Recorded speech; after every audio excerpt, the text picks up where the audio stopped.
La République démocratique du Congo, pays solution face au changement climatique, doit-il bâtir sa prospérité économique sur les énergies fossiles qui polluent la planète actuellement et qui contribuent au réchauffement climatique? Nous allons parler de cette question avant bien entendu de parler de la pré-COP qui sera organisée par ce pays avec le professeur Jean-Robert Bango juste après cette virgule. Professeur, bienvenue sur le plateau. Merci madame. Un pays solution doit-il bâtir sa prospérité économique sur les énergies fossiles qui polluent actuellement la planète et qui contribuent au réchauffement climatique? C'est une question difficile qu'il faut poser aux politiciens. Mais je crois que un pays doit utiliser ses ressources. Il doit utiliser ses ressources pour apporter des solutions pour ses citoyens. Maintenant, la République démocratique du Congo se place comme pays solution parce que la République démocratique du Congo est une puissance d'abord environnementale. Vous voyez, c'est une puissance environnementale et elle a beaucoup fait pour la conservation. Et je crois que la République démocratique du Congo doit rester dans la même lancée, se baser sur l'exploitation rationnelle et durable de ses ressources. Pour ou contre l'exploitation du pétrole en RDC?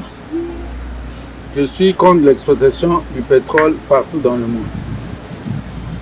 Vous voyez, donc que ce soit en RDC ou le gaz de schiste au Dakota ou dans la mer du Nord, en Arabie, nous sommes contre l'exploitation des combustibles fossiles. Mais vous savez, nous sommes tous dépendants des combustibles fossiles. On doit trouver des solutions appropriées pour que nous puissions quitter cette dépendance-là. C'est dans l'intérêt de l'humanité tout entière.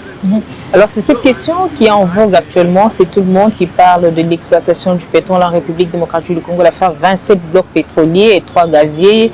L'appel d'offres a été lancé par le président de la République. Vous êtes scientifique et vous œuvrez plus dans le domaine de la conservation. Comment vous retrouvez cette démarche? Si par exemple possibilité il y avait aujourd'hui d'exploiter le pétrole en République démocratique du Congo, ce sera quoi l'approche que vous allez conseiller? Bon, je crois que vous voyez, la RDC est le dernier des producteurs de pétrole, même en Afrique centrale. Tous les voisins se trouvent dans le bassin, ils produisent le pétrole. Le Cameroun est un grand producteur, le Gabon, la République du Congo. Ici, on produit une quantité marginale de pétrole. Donc, et la quantité modélisée, donc si on dit qu'on pourra produire 1 million de barils par jour, ça va placer la RDC au 109e position des producteurs de pétrole dans le monde, même après le Barbados. Vous voyez? Donc, cette quantité-là va contribuer de façon marginale à l'augmentation des gaz à effet de serre comparativement à l'exploitation de tous nos voisins. L'Angola est un grand producteur de pétrole également. Donc, le problème n'est pas celui de l'exploitation des produits pétroliers. Le problème, c'est celui du non-respect de l'environnement. Donc, je crois qu'il faut poser le problème dans ce sens-là. La RDC a le droit d'exploiter ses ressources pour l'intérêt de ses populations. Le problème que nous devons poser, c'est celui du respect de l'environnement. Possible d'y arriver, de parler de l'exploitation sobre du pétrole, possible d'y arriver? Il y a toujours des conséquences néfastes à toute activité d'exploitation pétrolière, même si on nous dit que voilà, on va exploiter le pétrole avec très peu d'impact, personne sur la terre n'y arrive. Donc tout le monde dans la mer du Nord, on produit beaucoup de pétrole dans les côtes des États-Unis. dans toutes les côtes de l'Afrique ici, on produit du pétrole. Bon, jusque-là, on a vu une catastrophe, celle de la Louisiane, mais il n'y a pas une exploitation sobre du pétrole. Il ne devait pas y avoir ici. On doit simplement essayer de faire le maximum pour minimiser les impacts de cette exploitation sur l'environnement. On va prendre l'éco-découverte, on se retrouve juste après. Éco-découverte.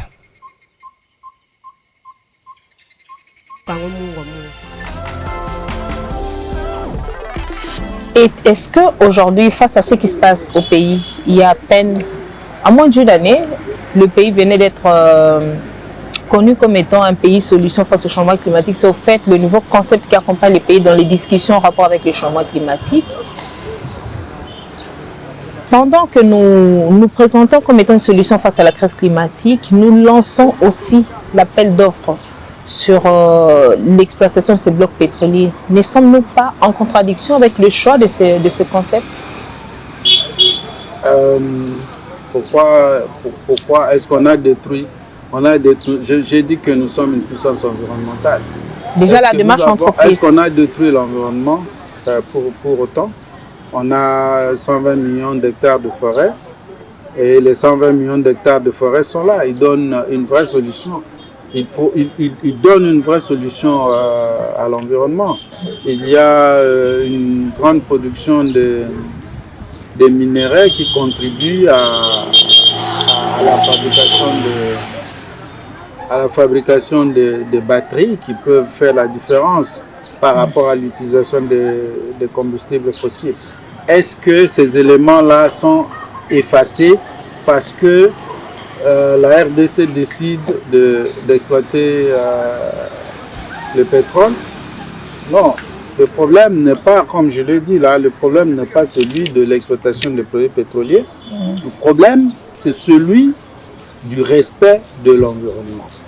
Vous voyez, ça, il faut poser le problème en ces termes-là. Chaque fois que la RDC essaye d'exploiter quoi que ce soit, il se lève des gens partout dans le monde, même ceux qui exploitent plus de pétrole que la RDC, se mettent en donneur de leçons. Vous voyez? Donc, ils peuvent d'abord commencer par arrêter d'exploiter le pétrole. Mais non, le problème ici, c'est le respect de l'environnement. Oui, mais il y a nous, la pression que nous devons mettre sur le gouvernement, c'est de pouvoir respecter l'environnement, respecter les zones au risque dans l'exploitation pétrolière, respecter les zones de conservation. C'est ça le problème. Il faut poser le problème en ces termes-là. Il ne faut pas poser le problème en termes d'empêcher la RDC d'exploiter ses ressources pendant que tout le monde le fait. Oui, mais lorsque vous parlez des zones de conservation, nous savons par exemple que le challenge était d'atteindre 17% de la superficie nationale. On n'en était qu'à près de 12%. Or, lorsqu'on parle de cette activité pétrolière, il y a certaines zones qui sont notamment ciblées. Est-ce que ça ne met pas en mal les efforts déployés en termes de conservation? Est-ce qu'il y a un chevauchement entre les zones pour lesquelles on prévoit des activités de conservation et les zones d'exploitation pétrolière? C'est là la question qu'il faut poser. Vous voyez? Et c'est encore là, c'est là où il faut parler, dialoguer avec le gouvernement. Nous voulons atteindre 17%, nous sommes à 10%. Il faut augmenter et qu'on arrive à 17% de la conservation. Il faut déjà respecter les zones de conservation actuelles et il faut tenir compte des zones vulnérables. C'est ça la question qu'il faut poser. La question, chaque fois que la RDC veut exploiter une ressource, on vient chercher systématiquement à l'en empêcher. Ça, ce n'est pas correct. Alors, pays solution et nouvelle destination des investissements pétroliers au niveau de l'Afrique centrale, là je parle de la République démocratique du Congo, est-il possible de continuer à négocier aujourd'hui avec la même force? J'ai dit que 100 millions 100 millions de barils jour, ce n'est même pas le 10e de la production du Congo-Brazza, hein? Ce n'est même pas le 50e de la production du Gabon, hein? Ce n'est pas, je ne suis pas d'accord que vous puissiez dire que c'est la nouvelle destination du pétrole. Ce n'est pas la nouvelle destination, je dis 1 million de barils jour, ça va mettre la RDC au 109e position de production de pétrole. Donc ce n'est pas la nouvelle destination. Ça c'est vraiment exagéré. Et encore une fois, je viens de dire que le problème n'est pas là, le problème c'est le respect de l'environnement. Nous devons faire pression sur le gouvernement pour que ces activités, toutes ces activités minières, pétrolières et consorts puissent respecter l'environnement. Parce que nous vivons dans cet environnement-là. Et nous dépendons de cet environnement-là pour notre nourriture. Nous qui vivons au village, nous dépendons de ça. Alors, nous savons qu'actuellement aussi, les forêts de la République démocratique du Congo ont une capacité de séquestration carbone qui s'évalue à 24,5 gigatonnes. Alors, lorsqu'on parle de cette capacité de séquestration carbone, on parle également de l'exploitation pétrolière actuellement. Or, l'attention plus focalisée pour l'instant sur l'appel d'offres qui est lancé par le président de la République. Y aura-t-il encore une attention particulière qu'on pourra accorder sur les négociations en rapport avec le marché carbone? Bon, encore une fois, bon, d'abord, je ne partage pas votre point de vue sur les chiffres de séquestration. Je ne sais pas qui a fait ces recherches-là. Hein? Pour moi, les forêts primaires sont climatiques et donc ça veut dire que la respiration est égale à la photosynthèse. Le problème que nous avons, c'est que lorsqu'on détruit ce forêt-là,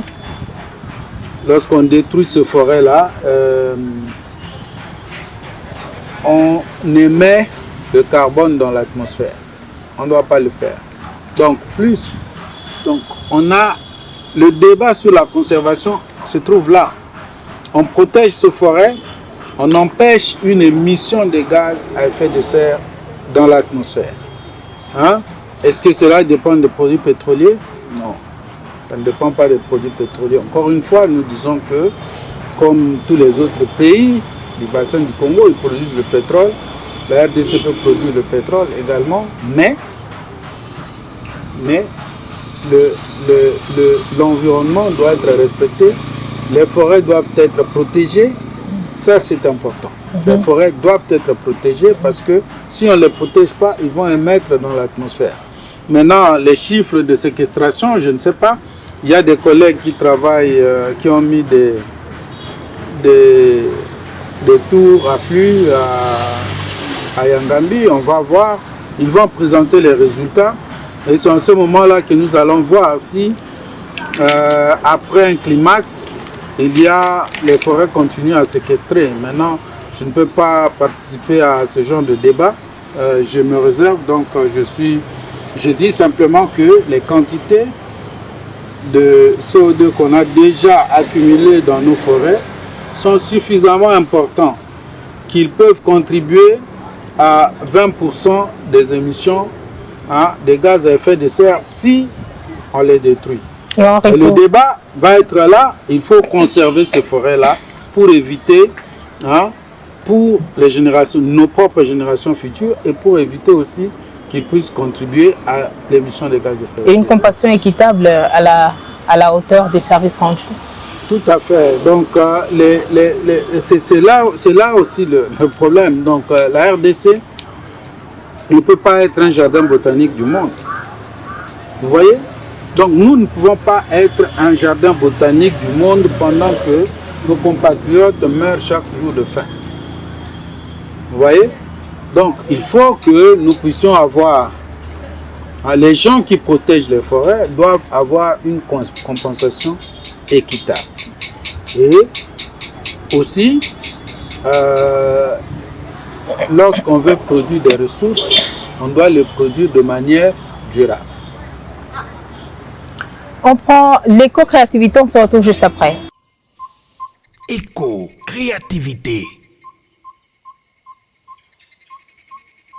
Le développement durable dépend de la protection de l'environnement au maintien des forêts de la République démocratique du Congo pour contrer le réchauffement climatique planétaire et la biodiversité.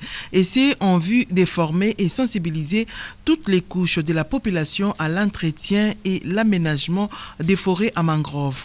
Avec l'appui des Rainforest Fund et plusieurs centres dans la province du Congo central, précisément à Mwanda, au village Boulambemba et à Banana, les experts expliquent les rôles que joue la mangrove. C'est une forêt qui vit au milieu de l'eau douce et l'eau salée. Et c'est une forêt qui nous donne l'oxygène, parce que c'est une forêt naturelle. Et cette forêt, c'est les frayeurs, les maternités de poissons. Alors, donc c'est l'amortisseur. S'il n'y a pas cette forêt, l'océan peut aller jusqu'à Boma. S'il vous plaît, c'est la seule forêt qui nous donne le temps de respirer. Et c'est la seule forêt qui nous donne à manger. Et c'est la seule forêt qui garde l'équilibre de Mwanda. L'État, s'il veut réellement protéger les parcs marins, les mangroves, doit donner des alternatives à la communauté, l'électricité.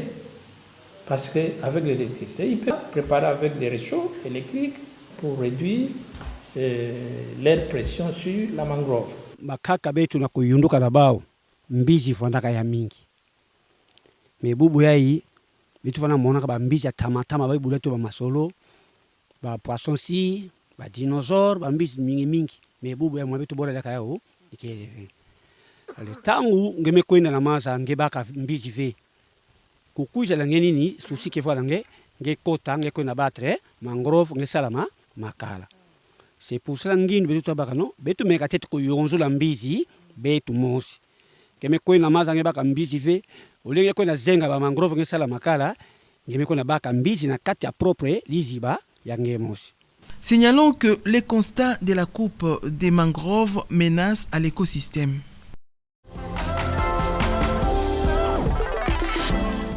Alors, quel type de réflexion il faut pour contribuer au réchauffement climatique actuellement? Parce que vous avez fait allusion aux compensations aujourd'hui, pas des compensations à la hauteur du rôle, par exemple, que joue le pays sur le plan climatique. Mais nous savons également qu'il y a toujours cet aspect-là contraignant qui fait à ce que chacun puisse se comporter de sa façon. Vous n'estimez pas que c'est peut-être le moment aujourd'hui, au regard des enjeux, qu'on puisse miser sur cet aspect contraignant de tous les différents pays membres de l'UNFCCI? Vous savez que ça n'a jamais été contraignant. Bien sûr. Vous étiez avec moi dans toutes les COP et vous savez que ça n'a jamais été contraignant. Il y a toujours eu des blocages auprès de la part des grands pollueurs.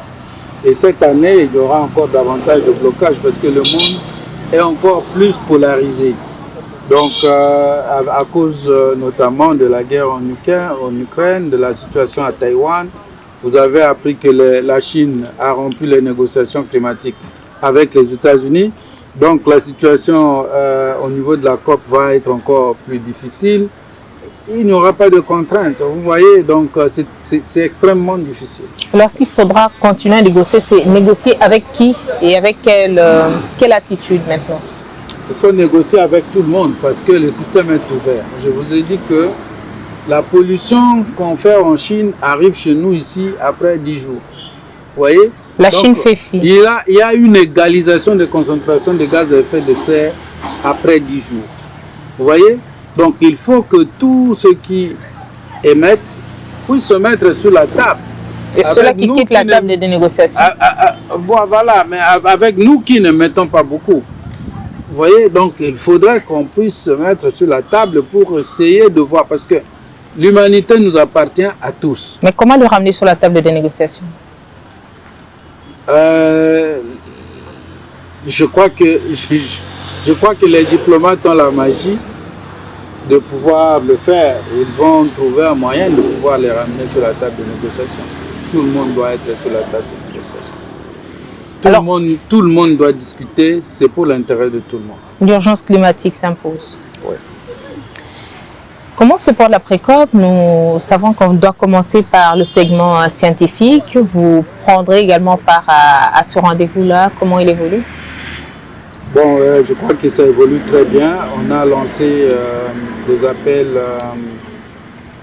pour les résumés des présentations qui vont être faites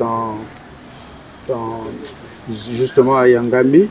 Je crois que les scientifiques de la RDC ont été invités par Madame à pouvoir y participer de façon efficace pour que nous puissions montrer aussi les résultats de nos recherches. Moi-même, je vais y participer pour parler d'un sujet aussi controversé que vos tourbières, vos marécages et tout ça. Donc, je vais présenter les marécages du bassin du Congo et aussi une modélisation de ce que je pense être les tourbières, contrairement à ce qu'on nous a présenté dans le passé qui n'est pas nécessairement convenable. Une précope, segment politique à Yangambi, ça vous met à l'aise? Segment technique ou politique? Segment scientifique à Yangambi, ça vous met à l'aise? Oui, très à l'aise parce que c'est dans la forêt, c'est au cœur de la forêt, non seulement c'est au cœur de la forêt dense humide Saint-Pérvirente, mais aussi c'est au cœur de la recherche agronomique de la RDC qui inclut justement la recherche forestière, la recherche pédologique, la recherche géospatiale, et c'est un milieu qui a englobé tout ça. Donc pour moi c'est exceptionnel. Et c'est ce qui a dicté le choix du site? Ça je ne sais pas. Son Excellence Madame la vice-première ministre a le secret de ce choix. Et si on l'amenait dans le parc de la Salonga, par exemple, à Kisantu, à Virunga, par exemple, ça vous mettrait autant à l'aise qu'à Yangambi? Est-ce que ça vous mettrait à l'aise d'aller aujourd'hui à Virunga pour un segment scientifique? Nos collègues de l'ICCN ont essuyé des tirs il y a quelques jours dans le parc national de Virunga. Est-ce que ça mettrait les scientifiques du monde entier à l'aise d'aller à Virunga? Non. À Kisantu, oui, on peut aller à Kisantu, mais on ne serait pas dans la forêt. Vous voyez? Donc, Yangambi a une certaine signification environnementale extrêmement importante. Et c'est une première du genre, donc un segment scientifique en pleine forêt, on peut comprendre ça comme ça? Oui, nous avons eu, on a eu des réunions en pleine forêt au Brésil, c'est comme ça qu'on fait au Brésil. Lorsqu'on va, on ne tient pas de réunion à Sao Paulo. C'est une façon de vendre encore davantage. On va à San José do Campos, à l'intérieur, dans la forêt amazonienne. On voit la forêt et voilà, c'est important. C'est comme justement à Yangambi, Mbandaka, Yala ou n'importe où. Dans la forêt, c'est bon. Ça peut aussi passer comme une démonstration de force écologique? Je ne sais pas si c'est une démonstration de force, mais bon, voilà, c'est très bien. Scientifiquement, c'est le centre de notre recherche agronomique. Scientifiquement, je crois que Yangambi est quand même bien trouvé. Place au concept vert. Concept vert.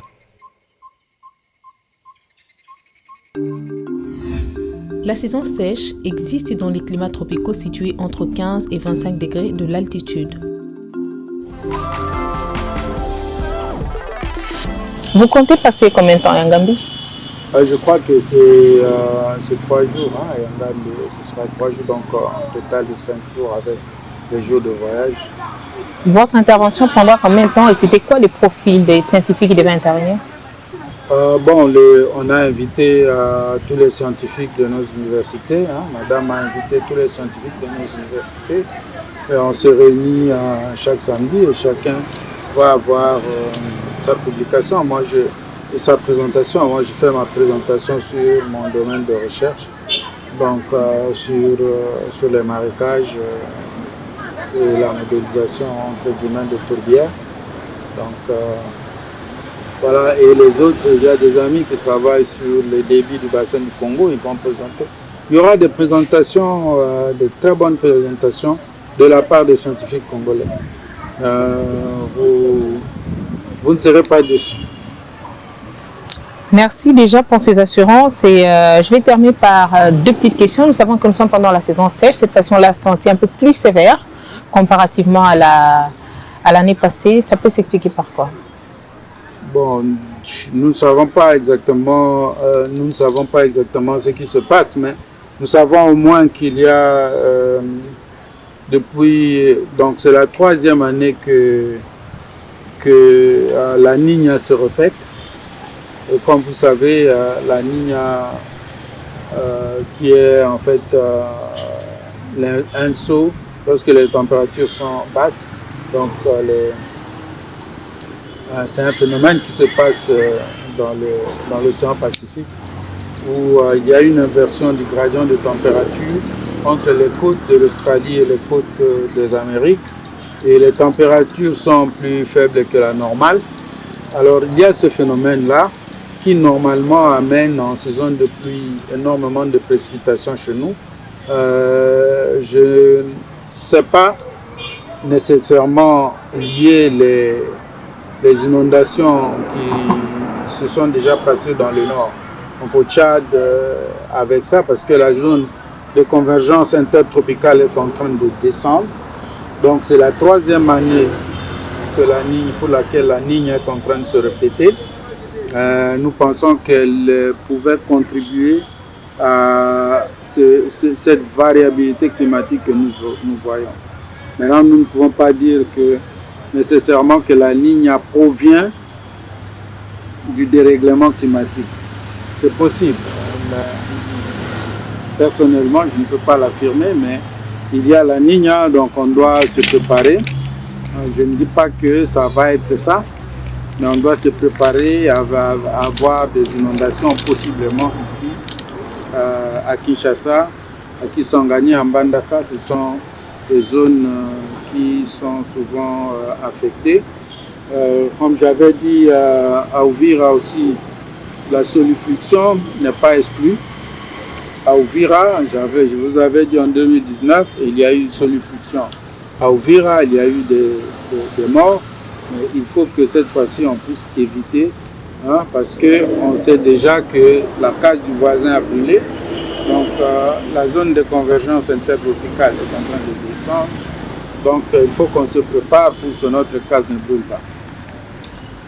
Professeur Jean-Robert Wango, merci d'avoir disponibilisé de votre temps pour échanger avec nous. Merci beaucoup, madame. À la prochaine. À la prochaine. Mon idée pour la planète.